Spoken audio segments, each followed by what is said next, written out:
달콤한 말씀, 행복한 하루. 오늘 함께 나누신 말씀은 시편 115편의 말씀입니다. 여호와여, 영광을 우리에게 돌리지 마옵소서. 우리에게 돌리지 마옵소서. 오직 주는 인자하시고 진실하심으로 주의 이름에만 영광을 돌리소서. 어찌하여 문나라가 그들의 하나님이 이제 어디 있느냐 말하게 하리이까. 오직 우리 하나님은 하늘에 계셔서 원하시는 모든 것을 행하셨나이다. 그들의 우상들은 은과 금이요 사람이 손으로 만든 것이라. 입이 있어도 말하지 못하며, 눈이 있어도 보지 못하며, 귀가 있어도 듣지 못하며, 코가 있어도 냄새 맡지 못하며, 손이 있어도 만지지 못하며, 발이 있어도 걷지 못하며, 목구멍이 있어도 작은 소리조차 내지 못하느니라. 우상들을 만드는 자들과 그것을 의지하는 자들이 다 그와 같으리로다. 이스라엘아, 여호와를 의지하라. 그는 너희의 도움이시요 너희의 방패시로다. 아론의 집이여, 여호와를 의지하라. 그는 너희의 도움이시요 너희의 방패시로다. 여호와를 경외하는 자들아, 너희는 여호와를 의지하여라. 그는 너희의 도움이시요 너희의 방패시로다. 여호와께서 우리를 생각하사 복을 주시되 이스라엘 집에도 복을 주시고 아론의 집에도 복을 주시며 높은 사람이나 낮은 사람을 막론하고 여호와를 경외하는 자들에게 복을 주시리로다. 여호와께서 너희를 곧 너희와 너희의 자손을 더욱 번창하게 하시기를 원하노라. 너희는 천지를 지으신 여호와께 복을 받는 자로다. 하늘은 여호와의 하늘이라도 땅은 사람에게 주셨도다. 죽은 자들은 여호와를 찬양하지 못하나니 적막한 데로 내려가는 자들은 아무도 찬양하지 못하리로다. 우리는 이제부터 영원까지 여호와를 송축하리로다. 할렐루야. 팍팍한 현실 속에서 우리는 매일 주님의 뜻대로 살아보려 몸부림칩니다. 그런데 무심결에 열어본 SNS 속 세상은 우리와 달라 보입니다. 여유로운 일상, 화목한 가정, 만족스러운 소유, 특별한 여행, 이렇게 누군가의 게시물 앞에 서면 나의 삶과 비교하게 되고 나에게 없는 것이 도드라집니다. 특히 어려움과 결핍 가운데 놓여 있을 때 그 무게는 더욱 무겁게 느껴지지요. 그럴 때 마음 깊은 곳에서 고통스러운 질문이 올라옵니다. 하나님이 정말 살아계신다면 내 삶은 왜 이런 것입니까? 내 기도를 이렇게 철저히 외면하실 수 있습니까? 나의 하나님은 지금 어디에 계십니까? 오늘 시편 115편의 시편 기자도 똑같은 현실 앞에 서 있었습니다. 이스라엘이 멸망하고 땅과 성전을 빼앗긴 절망의 포로기. 이방인들이 너희 하나님이 어디 있느냐라며 조롱하던 그 시간 속에서 이 시편은 쓰여졌습니다. 살아계신 하나님을 믿는다는 것은 무엇인가? 조롱과 결핍의 현실 앞에서 하나님의 영광을 위해 산다는 것은 어떤 것인가? 오늘 우리는 시편을 묵상하며 이러한 물음에 대한 답을 찾아보려고 합니다. 고대 근동의 사람들은 나무, 돌, 금, 은으로 우상을 만들었습니다. 짐승이나 사람의 형상을 빚은 후에는 그 안에 신의 생명력이 깃든다고 믿었죠. 그들은 그 형상 자체를 믿은 것이 아니라 그 형상 안에 깃든 신을 믿었습니다. 다산과 풍요, 전쟁, 치유와 같이 삶의 필요와 욕망마다 그 영역을 관장하는 각각의 우상이 있었습니다. 필요를 느끼는 영역만큼 우상은 늘어났습니다. 그렇다면 이런 우상의 본질은 무엇인가요? 우상은 결국 인간의 욕망과 바람을 투영한 존재입니다. 우리는 자신의 염원을 눈에 보이는 무언가에 투영하여 그것을 자기의 신으로, 자기의 능력으로 삼는 것입니다. 현대인들은 자신이 신을 믿는다고 생각하지 않습니다. 그러나 돈, 명예, 건강, 외모, 직장, 집, 배우자, 자녀, 관계 등 무언가 자신의 삶을 풍요롭게 해주고 또 모든 욕망을 채워줄 것이라 믿을 때 그것은 이미 자기의 우상, 곧 신이 됩니다. 하나님의 자리에 다른 무언가를 앉혀놓는 것입니다. 시편은 우상이 눈, 코, 입, 귀, 손, 발이 있어도 아무것도 하지 못하는 죽은 존재임을 고발합니다. 생명이 없기 때문입니다. 우상들을 만드는 자들과 그것을 의지하는 자들이 다 그와 같으리로다. 시편은 우상을 의지하는 자들도 결국 그와 같이 생명이 없는 우상처럼 된다고 선포합니다. 영적으로 눈이 멀고 귀가 막히며 점점 죽은 존재가 되어갑니다. 생명이 없는 것을 쫓으면 결국 자신도 생명을 잃어가는 것입니다. 하지만 오늘 본문 3절은 이렇게 말합니다. 오직 우리 하나님은 하늘에 계셔서 원하시는 모든 것을 행하셨나이다. 사람에 의해 만들어진 우상과 달리 하나님은 천지를 만드신 분입니다. 우상은 아무것도 행하지 못하지만 하나님은 원하시는 모든 것을 행하십니다.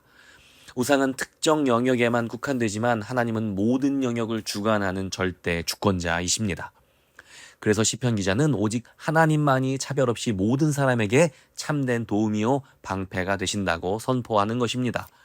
그렇다면 하늘에 계신 이 위대하고 초월적인 하나님이 어떻게 이 땅에서 팍팍한 현실을 살아가는 우리의 구체적인 도움이 되실까요? 바로 여기에 헛된 우상들과 유일하신 하나님의 가장 결정적인 차이가 등장합니다. 우상 숭배자들은 자신의 우상을 사람의 형상으로 만들었습니다. 우상과 자신을 친밀하게 연결하기 위해서입니다. 그러나 우리 하나님은 먼저 친히 우리와 같은 모습으로 내려오셨습니다. 우리는 우상 숭배자들과 같이 자기의 신과 친밀해지기 위해 우리를 닮은 형상으로 우상을 만드는 존재가 아닙니다. 오히려 하나님께서 자기 형상으로 우리를 창조하셨고 우리와 함께 하시기 위해 하나님께서 친히 사람이 되셨습니다. 이것이 살아계신 하나님과 우상이 근본적으로 다른 점입니다. 그러나 세상은 스스로 낮아지신 이 하나님의 방식을 결코 이해하지 못했습니다. 세상이 보기에 신은 강하고 화려하며 모든 결핍을 단숨에 채워주는 존재여야 했기 때문입니다. 그래서 우리와 같은 모습으로 낮아지신 예수님은 결국 모진 고난을 당하시고 십자가 위에서 조롱을 당하시게 되었던 것입니다. 마태복음 27장의 말씀입니다. 그와 같이 대제사장들도 서기관들과 장로들과 함께 희롱하여 이르되 그가 남은 구원하였을 때 자기는 구원할 수 없도다. 그가 이스라엘의 왕이로다. 지금 십자가에서 내려올지어다. 그리하면 우리가 믿겠노라. 그가 하나님을 신뢰하니 하나님이 원하시면 이제 그를 구원하실지라. 그의 말이 나는 하나님의 아들이라 하였도다 하며. 십자가 아래에서 예수님을 조롱한 사람들 중에는 대제사장들과 서기관들도 있었습니다. 누구보다 하나님을 잘 믿는다고 자부하던 종교인들이었습니다. 그들은 하나님의 존재를 부정한 것이 아닙니다. 그들이 조롱한 것은 낮아지고 고난받는 예수님의 십자가였습니다. 그들은 하나님을 세상의 우상처럼 성공과 힘을 보장하는 신으로 여겼기 때문입니다. 네가 하나님의 아들이라며 하나님이 너를 사랑하신다며 그런데 왜 하나님은 너를 저 십자가의 고통 속에 버려두시느냐? 네가 그토록 애타게 부르던 네 하나님, 네 아버지는 지금 어디에 있느냐라는 조롱이었습니다. 세상의 성공과 힘을 우상으로 삼았던 그들의 눈에 십자가에서 무기력하게 죽어가는 예수님은 결코 하나님의 아들일 수 없었기 때문입니다. 그런데 여러분, 십자가 아래에서 예수님을 향해 삿대질하던 이 대제사장들과 서기관들의 모습, 이것이 혹시 오늘 우리의 내면에도 자리 잡고 있지는 않습니까? 우리도 하나님을 우리 마음대로 믿으려는 유혹을 받습니다. 하나님을 풍요로움, 건강, 안락한 삶을 보장해주는 분 정도로 여길 때 우리는 이미 하나님을 우상의 수준으로 끌어내리는 것입니다. 그 순간 우리는 십자가 아래의 종교인들처럼 하나님의 뜻과 그 뜻에 순종하시는 예수님을 몰라보게 됩니다. 하나님의 방법이 우리의 기대와 다를 때 그것을 조롱하고 외면하는 잘못을 우리도 저지르게 되는 것입니다. 네 하나님이 어디 있느냐라는 조롱은 오늘도 다양한 방식으로 찾아옵니다. 누군가의 풍요로운 삶을 엿볼 때, 그 삶을 질투할 때, 간절한 기도가 응답받지 못할 때, 고되고 팍팍한 현실에 치일 때, 바로 그럴 때 우리는 마음속으로 스스로 이 반역적인 질문을 던지기도 하고 누군가 우리에게 조롱 섞인 질문으로 던지기도 하는 것입니다. 그 조롱에 맞서는 방식이 바로 기도와 순종입니다. 우리가 그분을 믿고 나아갈 때 우리의 삶은 하나님의 영광을 노래하게 됩니다.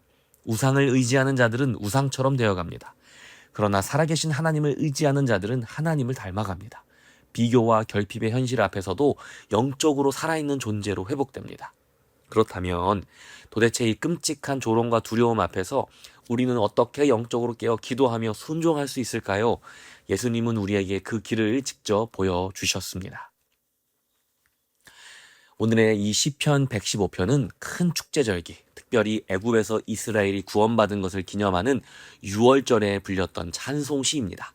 유대인들은 신약의 교회가 시작되기 훨씬 이전부터 유월절이 되면 시편 113편과 114편을 식사 전에, 그리고 115편부터 118편을 식사 후에 마지막 잔이 채워졌을 때 부르곤 했습니다.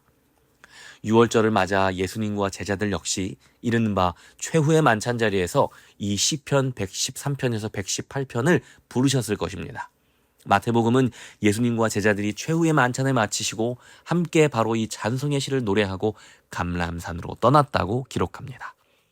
이에 그들이 찬미하고 감람산으로 나아가니라. 바로 이 시편의 찬송을 마치고 감람산으로 나아가신 예수님은 겟세마네 동산에서 무릎을 꿇고 기도하셨습니다. 온 인류의 죄를 지고 하나님의 진노를 받아내야 하는 잔 앞에서 예수님은 두려움을 느끼셨고 이 잔을 거두어 달라고 기도하신 것입니다. 예수님은 완전한 인간으로서 죽음 앞에서 온몸으로 두려움을 느끼셨습니다. 그럼에도 그분은 기도하셨습니다. 조금 나아가사 얼굴을 땅에 대시고 엎드려 기도하여 이르시되 내 아버지여, 만일 할만하시거든 이 잔을 내게서 지나가게 하옵소서. 그러나 나의 원대로 마시옵고 아버지의 원대로 하옵소서 하시고, 예수님은 자신의 뜻을 꺾고 철저히 아버지의 뜻대로 되기를 구하셨습니다. 두려움이 없어진 것이 아닙니다. 두려움 속에서도 하나님을 향한 믿음으로 끝까지 순종하신 것입니다. 시편 115편이 고발하는 것처럼 우상을 의지하는 자는 생명 없는 우상처럼 죽은 존재가 되어갑니다. 그러나 살아계신 하나님을 의지하는 자는 점진적으로 하나님의 성품을 닮아가게 됩니다. 그리고 예수 그리스도는 보이지 않는 하나님의 완벽한 형상이십니다. 예수님은 하나님을 닮아가는 수준이 아니라 성부 하나님과 온전히 하나이신 분으로서 하나님의 영광을 이 땅에 온전히 드러내셨습니다. 예수님은 오직 아버지의 영광만을 위해 자신의 뜻을 내려놓고 철저히 순종하심으로 우리가 마땅히 따라가야 할 참된 하나님의 형상이 무엇인지를 보여주셨습니다. 예수님은 극심한 고난과 조롱 그리고 죽음을 앞두고 계셨습니다. 또한 가장 가까이에 있던 제자들도 친구들도 모두 자신을 떠날 것을 알면서도 심지어 그들이 함께 기도하지 못하고 잠들어버린 그 시간, 그 자리에서 혼자 무릎을 꿇고 간절히 기도하셨습니다. 이것이 하나님의 영광을 위해 산다는 것의 실제 모습입니다. 우상을 의지하는 자들은 입이 있어도 소리내지 못하는 죽은 존재가 됩니다. 그러나 살아계신 하나님을 의지하는 자들은 어떠한 상황에서도 이제부터 영원까지 살아서 그분을 찬양합니다. 예수님은 바로 이 찬송을 부르신 뒤 겟세마네로 가셨습니다. 죽음 앞에 서서도 조롱받는 자리에서도 기도로 나아가며 하나님을 찬양하는 삶, 이것이 시편 115편의 고백이며 예수님이 몸소 보여주신 하나님의 영광을 위해 사는 길입니다. 겟세마네에서 예수님이 홀로 기도하시는 동안 제자들은 잠들었습니다. 두려움에 지치고 슬픔에 빠진 그들은 마지막 시간에도 깨어있지 못했습니다. 그들은 곧 예수님을 배반하고 전부 도망칠 사람들이었습니다. 그럼에도 예수님은 그들을 향해 말씀하셨습니다. 일어나라, 함께 가자. 보라, 나를 파는 자가 가까이 왔느니라. 일어나라, 함께 가자. 이것이 우리를 향한 예수님의 부르심입니다. 완벽한 자들을 부르신 것이 아니지요. 실패하고 두려워하고 잠든 자들, 곧 우리 같은 사람들을 향해 부르신 것입니다. 이 초청은 단지 발걸음을 함께 옮기자는 것이 아닙니다. 그분이 걸어가신 바로 그 길, 하나님의 영광을 위해 자기 뜻을 꺾고 조롱받는 자리에서도 기도로 나아가며 두려움 속에서도 순종하는 그 길을 향해 함께 걸어가자는 초청입니다. 우상은 결핍이 없는 삶을 약속합니다. 두려움 없는 자리, 고난 없는 평탄함을 보장한다고 속삭입니다. 그래서 사람들은 우상을 향해 따라가지요. 그러나 예수님은 다릅니다. 그분은 우리가 경험하고 있는 두려움의 자리로 오셨습니다. 겟세마네에서 우리와 같이 두려움으로 떨며 기도하셨습니다. 조롱받는 자리에서 하나님의 영광을 드러내셨습니다. 그리고 그 자리에서 우리를 향해 손을 내미십니다. 일어나라, 함께 가자. 이것이 예수님이 먼저 걸어가신 가장 인간다운 길이요, 가장 하나님의 형상다운 길입니다. 우리가 그분을 믿고 의지할 때 우상처럼 죽어가는 것이 아니라 살아계신 하나님을 닮아 살아있는 존재로 회복됩니다. 시편 115편은 처음부터 고백합니다. 여호와의 영광을 우리에게 돌리지 마옵소서. 우리에게 돌리지 마옵소서. 오직 주는 인자하시고 진실하심으로 주의 이름에만 영광을 돌리소서. 하나님의 영광을 위해 산다는 것이 이 시편의 출발점입니다.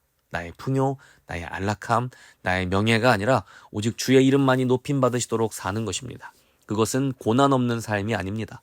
때로는 결핍 속에서도 조롱받는 자리에서도 두려움에 떨면서도 하나님의 뜻이 이루어지기를 바라며 기도하고 순종하는 삶입니다. 여러분의 삶의 자리에도 두려움이 있습니까? 결핍이 있습니까? 아직 응답받지 못한 기도가 있습니까? 하나님의 뜻을 이해할 수 없는 순간 앞에 서 있습니까? 바로 그 자리에서 예수님이 우리를 부르십니다. 겟세마네에서 두려움으로 기도하셨던 그 예수님이 우리와 같은 연약함으로 기도하신 바로 그 예수님이 말씀하십니다. 일어나라, 함께 가자. 이것이 우리가 받은 부르심입니다. 고난과 두려움 속에서도 기도로 함께 나아가자는 초청입니다. 하나님의 영광을 위해 자기 뜻을 꺾고 순종하는 그 길로 함께 걷자는 초청입니다.